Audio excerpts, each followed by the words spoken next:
When it comes to Norse gods represented in our modern world, few are as recognizable and famous as Thor, in large part due to the Marvel Universe. The same was also the case back in the age of the Vikings, as the hammer-wielding god of thunder and lightning was equally as popular with the ancient Norse as he is today. We even have him to thank for one of our days of the week, Thursday, as the word stems from Old Norse meaning Thor's Day. The son of Odin was often regarded as the strongest of all the gods since he was tasked with safeguarding Asgard, the stronghold of the Aesir, one of the two main clans of Norse deities. His prominence is reflected in the many ancient poems and sagas that tell tales of his feats and deeds. We take a look at 4 of his most famous adventures in Norse mythology. Thor vs. Loki. Although Marvel might have you believing otherwise, Thor and Loki were not brothers. However, it's easy to see how the pair could have been, as the sagas often tell stories of adventures and shenanigans involving the two together. More often than not, though, the pair were on opposing sides of an argument, with Loki stirring the pot on most occasions. The Old Norse textbook Prose Edda recounts the tale of a bored and mischievous Loki who decided to wind Thor up by cutting his wife's hair off. Thor was married to Sif, the golden-haired goddess of earth and harvest. One day, while she slept, Loki crept up and lopped off her famous golden locks. When Thor found out what had happened, he was less than amused. With a rampaging god of thunder looming down upon him, Loki decided it best he made amends. Thor agreed, and Loki descended beneath the earth to find dwarves famous for their craftsmanship abilities. As well as returning with a headdress of golden hair for Sif, Loki also returned with the Mjolnir, gifting Thor with his famous weapon. In the Norse poem Lokasenna, Aegir, the ocean giant, was hosting a magnificent feast for all the gods of the Aesir. Loki quickly ruined the affair by killing a couple of servants and throwing insults at all the gods present. It wasn't until the arrival of an angry Thor, who was late to the feast, that Loki changed his tune. Thor threatened to knock Loki's head off with his hammer if he didn't stop with the verbal abuse. Loki took his leave from the feast, admitting that Thor's threats were the only ones he feared. Thor in disguise. There was one occasion when Thor and Loki joined forces, and that tale is told in the poem Trimskvida. Thor awoke to find his hammer had gone missing. After informing Loki of the theft, the pair decided to visit the goddess Freyja and ask if they could borrow her feather cloak to help track down the missing weapon. Freyja agreed, and Loki flew off with the cloak. He eventually discovered the hammer in the possession of Trimmer, the king of the Jötnar who ruled over the kingdom of Jotunheimr. The hammer had been stolen in the hope that it could be traded back for Freyja's hand in marriage. Loki relayed the message back to Thor, who then insisted Freyja got ready to wed. After the goddess flatly refused, all the gods met to come up with a plan. In the end, it was decided to go with the idea put forward by the god Heimdallr.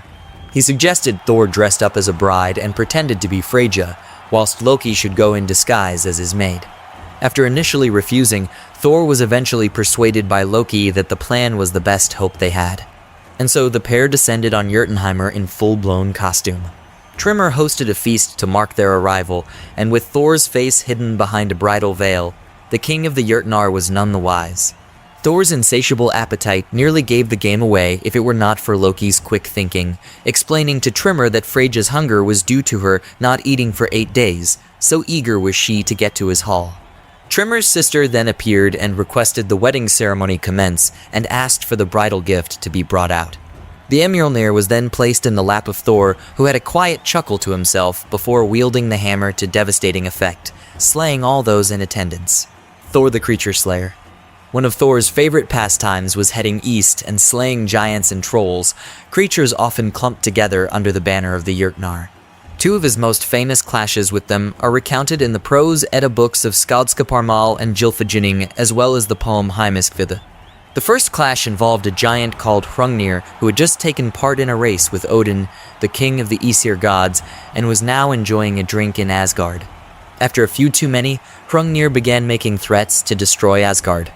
Thor was called upon to remove the unwanted guest who had now outstayed his welcome. The pair embarked in a duel that saw the Mjolnir sent hurtling towards Hrungnir, whilst Hrungnir threw a giant whetstone rock towards Thor. The Mjolnir split the whetstone in 2 in mid-air and continued its journey towards Hrungnir, slaying the giant where he stood. Thor didn't escape the duel unscathed, as a piece of the whetstone managed to lodge in his head. The second clash saw Thor not only fight a giant, but also a humongous sea serpent. It began when the gods wanted to find a cauldron big enough to brew ale for them all. Such a cauldron existed in the home of a Jötun named Hymir, and so Thor departed to meet with him. After arriving, Thor and Hymir went fishing together. Thor ripped the head off of Hymir's prized oxen to use it as fishing bait, an insult that understandably didn't sit well with Hymir. During the trip, Hymir caught a few whales whilst Thor managed to snare the serpent of Midgard known as Jörmungandr.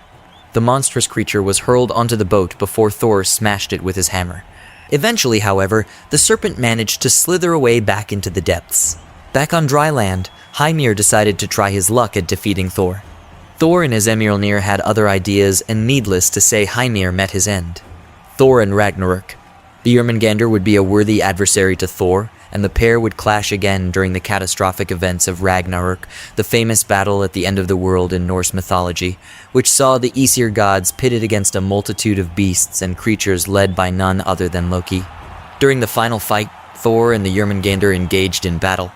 Although Thor would be triumphant and kill the terrible beast, the victory would be his last. Poisoned by the serpent's deadly venom, Thor managed just 9 steps after slaying the creature before collapsing dead.